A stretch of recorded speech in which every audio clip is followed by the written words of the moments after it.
The year has turned to a new one, and everything feels filled with hope and new light.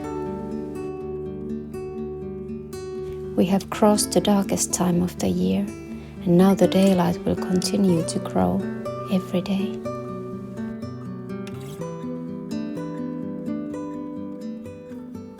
It has been colder this week, and the drop in the temperature gives room for the sun, even if it stays low in the horizon.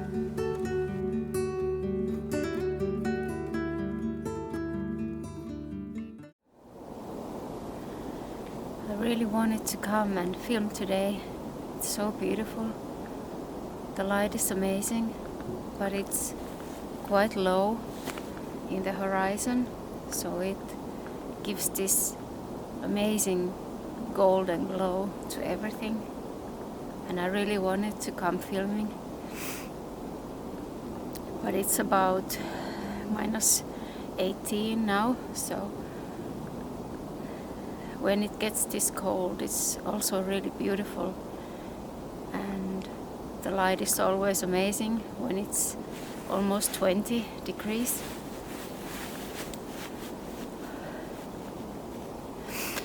But the problem is that your hands and feet, they kind of turn numb, and I can no longer feel my nose, so I think I have to stop for today.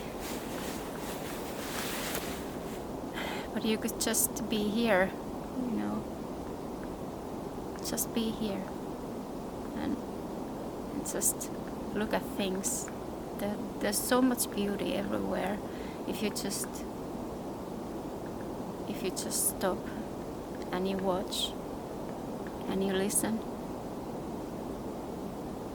That's why I love bringing my camera to the woods. It's so beautiful.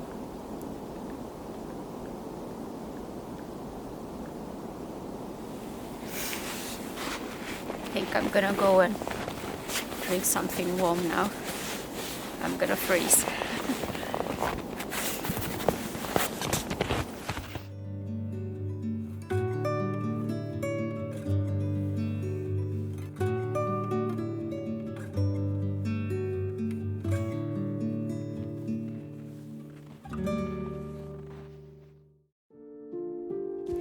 I wanted to share some of my painting process this time, as it's something I haven't really shown yet. My creative process has evolved quite a lot during these years of being a painter, but some things have stayed consistent.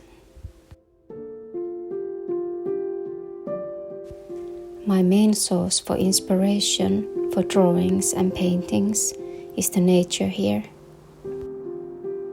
The light, the seasons and colors, the feeling of being here mixed with these extremes. In my paintings, I often try to capture the fleeting moment of feelings.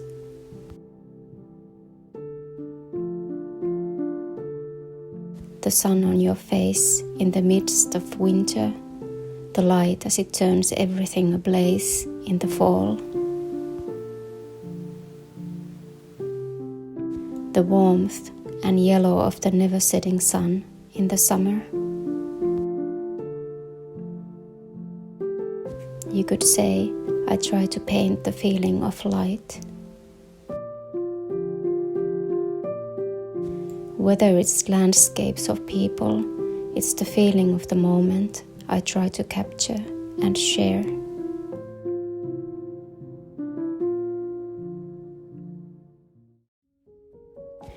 One day last fall, I was walking home with Dante when I saw this old man, dressed in black, walking ahead of me. There was something in the way he slowly strolled ahead, carrying his bag behind his back, and the colors in the trees were brilliant. The scene was like a painting, and I really wanted to capture it on canvas.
There are many ways you can use pictures you've taken as reference for your paintings. I usually take photos with my iPhone since I usually carry it with me. I can use them whenever I want and still remember the feeling of the moment.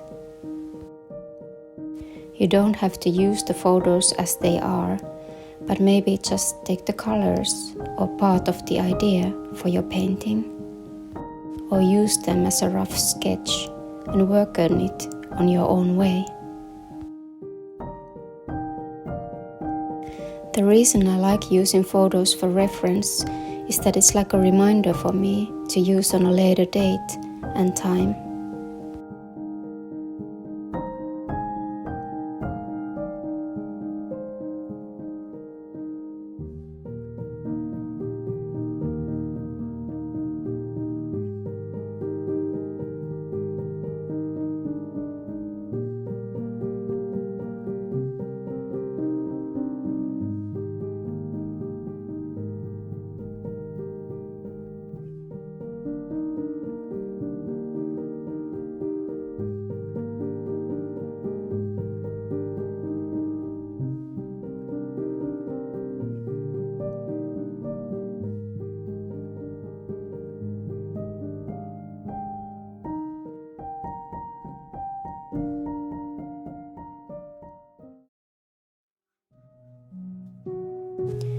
When I graduated fine arts school as a painter, it felt like after your studies, you should be ready and complete.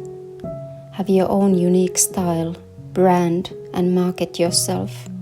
Get accepted to galleries and museums, etc. The traditional way seemed like the only way.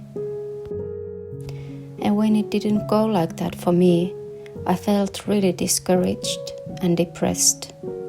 I actually suffered from artist block for some time after that. I felt like I lost my will to paint. It was only after some time that I realized that I painted because I wanted to paint. It may sound simple, but this realization set me free. There was no other reason for painting but painting. Being creative and letting myself express that.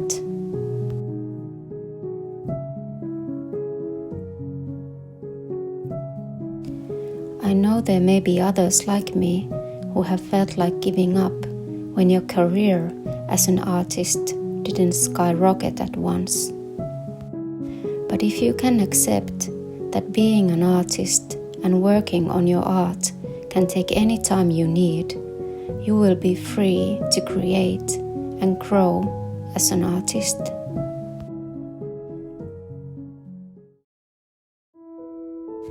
There are many examples of great artists who have made their masterpieces at 60 or even 70 years old, like Monet, and many who never sold a painting, or maybe one or two while alive, like Van Gogh.